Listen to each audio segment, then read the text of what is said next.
5 साल बाद शुरू होगी कैलाश मानसरोवर यात्रा, विदेश मंत्रालय का बड़ा ऐलान। नमस्कार, मैं हूं रचना सिंहवाल। एक तरफ जहां प्रयागराज में महाकुंभ 2025 चल रहा है, तो वहीं श्रद्धालुओं के लिए एक और बड़ी खबर आई है।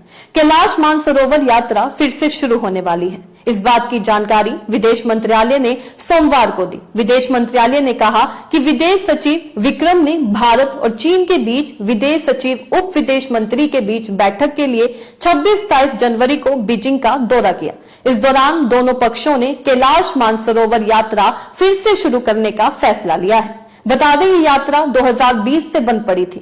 विदेश सचिव विक्रम और चीनी विदेश मंत्री वांग यी के बीच बैठक में इसे फिर से शुरू करने का फैसला लिया गया है। विदेश मंत्रालय की प्रेस कॉन्फ्रेंस में कहा गया कि दोनों पक्षों ने 2025 की गर्मियों में कैलाश मानसरोवर यात्रा फिर से शुरू करने का फैसला लिया है।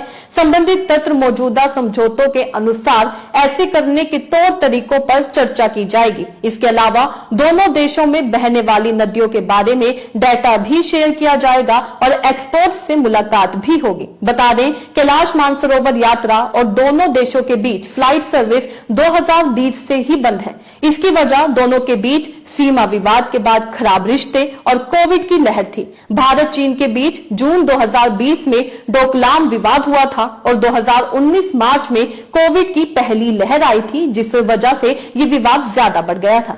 वहीं अगर बात की जाए तो और भी कई चीजों में सहमति बनी है। जी हां, दोनों पक्षों ने सीधी उड़ानें फिर से शुरू करने पर भी सहमति जताई। साथ ही लोगों के बीच संपर्क को बढ़ावा देने और उसे सुविधाजनक बनाने पर भी सहमति जताई। विदेश मंत्रालय ने कहा, उन्होंने दोनों देशों के बीच सीधी हवाई सेवाएं फिर से शुरू करने पर सहमति व्यक्त की है। दोनों पक्षों के संबंधित तकनीकी अधिकारी जल्द ही इस उद्देश्य के लिए एक प्रोसेस प्लानिंग पर बैठक करेंगे और बातचीत करेंगे।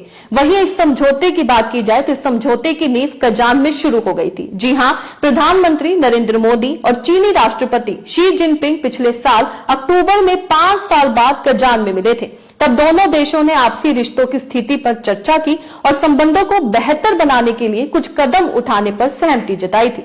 इसके बाद से पिछले 3 महीने में चीन भारत सीमा के विवादित इलाके डेमचोक और देपसांग से दोनों देशों की सेनाओं के पीछे हटने के बाद कैलाश मानसरोवर यात्रा और फ्लाइट सर्विस शुरू करने का फैसला लिया गया है। बता दें, कैलाश पर्वत को भगवान शिव का दिव्य निवास स्थान कहा जाता है। भगवान शिव अपनी पत्नी देवी पार्वती और बच्चों कार्तिकेय और भगवान गणेश के साथ कैलाश पर्वत की पवित्र चोटियों पर निवास करते हैं।